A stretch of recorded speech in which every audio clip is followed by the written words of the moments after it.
Top quality और consistent performance के लिए सिर्फ सिल्वर पंप नाम याद रखना। अनेक जग्याओं पर गैरकायदे दबाणों पर कार्यवाही चाली रही है। अरे એ વચ્ચે સમાચાર મળી રહ્યા છે જો પાલનપુરમાં સ્થાનિકો એક અલગ જ પ્રકારની સમસ્યાનો સામનો કરી રહ્યા છે। તેમનો સવાલ એ છે કે અહીં નેશનલ હાઈવે પર થયેલા ગેરકાયદે દબાણો હટશે ક્યારે। પાલનપુર વાસીઓ હાલ ભારે ટ્રાફિકની સમસ્યાનો સામનો કરી રહ્યા છે। એમાં પણ નેશનલ હાઈવે પરથી પસાર થવું લોકો માટે માથાનો દુખાવો સાબિત થઈ રહ્યું છે અને તેનું કારણ છે હાઈવે પર ખડકાઈ ગયેલા અનેક ગેરકાયદેસર પાક્કા દબાણો। हाल थोड़ा दिवस पहला ज पालनपुर पालिका द्वारा नेशनल हाईवे परथी केटलाक दबाणों दूर कराया।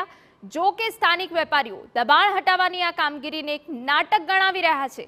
તેમનું કહેવું છે કે દબાણ હટાવવાના બહાને માત્ર લારી ગલ્લા દૂર કરાયા છે। જરૂરી એ છે કે પાક્કા દબાણો દૂર કરવામાં આવે।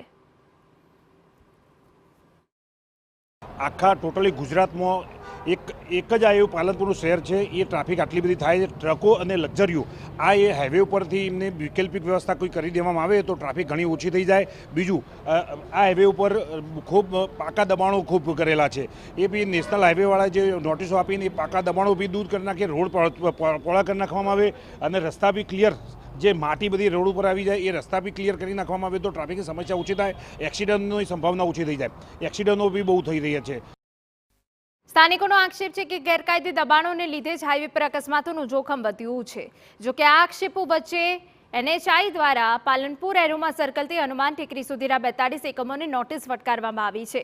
જેમાંથી 25 તો એવા કોમ્પ્લેક્સ છે કે જ્યાં પાર્કિંગની જ વ્યવસ્થા ન હોય, લોકો પોતાના વાહનો હાઈવે પર પાર્ક કરે છે અને લોકોને ટ્રાફિકની સમસ્યાનો સામનો કરવો પડે છે। પરંતુ વેપારીઓનું કહેવું છે કે માત્ર નોટિસ ફટકારવાથી કામ નહીં થાય, જરૂરી છે કે ગેરકાયદે દબાણો દૂર થાય। નેશનલ હાઈવે ઓથોરિટી કે મનપા આ દિશામાં ધ્યાન આપે તેવી સ્થાનિકોની માંગ। 2 વર્ષ સુધી એનએચઆઈએ એક પણ વસ્તુનું કામ સાફ સફાઈ નથી કરી, એને મેન્ટેનન્સ કરવાનું કામ નથી કર્યું, જેના કારણે એક્સિડન્ટો થયા, ઘણા નિર્દોષ લોકોના મૃત્યુ થયા છે। એટલે અમારી આ બાબતે નગરપાલિકાને પણ વિનંતી છે કે એનએચઆઈને પ્રેશરાઇઝ કરી અને આ જે પાકા દબાણો છે, એપ્રોચ રસ્તાઓ છે, અંદરના રસ્તાઓ છે, ત્યાં પણ દબાણ હટાવવાની જરૂર છે। ક્યાંક મોટા માથાના દબાણ છે એ તાત્કાલિક હટવા જોઈએ। અહીંથી ઘરે જતે બી અડધો કલાક ઊભા રહેવું પડે છે રસ્તામાં ટ્રાફિકના કારણે। હવે તમારી શું માંગ છે? એનએચઆઈ જે દબાણો દૂર કરવા માટે નોટિસો આપી એ પ્રમાણે ધારાધોરણ પ્રમાણે પાલનપુર એરોમા સર્કલથી બિહારીબાગ સુધીના જો બધા જ પાકા દબાણ દૂર કરવામાં આવે તો બધા જ ટ્રાફિકનો પ્રોબ્લેમ સોલ્વ થઈ જાય।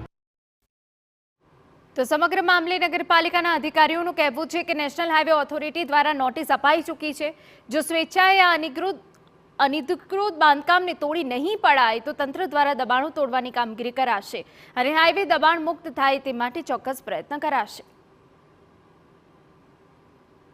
4 દિવસ પહેલાં જ આપણા હાઈવેના દબાણો દૂર કરવામાં આવ્યા હતા નડતરરૂપ, જેમાં નેશનલ હાઈવે ઓથોરિટીને પણ સાથે રાખવામાં આવી હતી। નેશનલ હાઈવે ઓથોરિટીએ જે એમના જ્યુરિસ્ડિક્શનમાં આવતા હોય તે અંતર્ગત નેશનલ હાઈવેની આજુબાજુના જે ઇમારતો છે તેને તેમની જોગવાઈઓ મુજબ નોટિસ આપેલી છે। નગરપાલિકા પણ ટાઉન પ્લાનિંગ એક્ટની જોગવાઈઓને ધ્યાને રાખી અને મંજૂરી વિરુદ્ધ જે બાંધકામ થયેલા હશે તેના ઉપર કાર્યવાહી કરશે।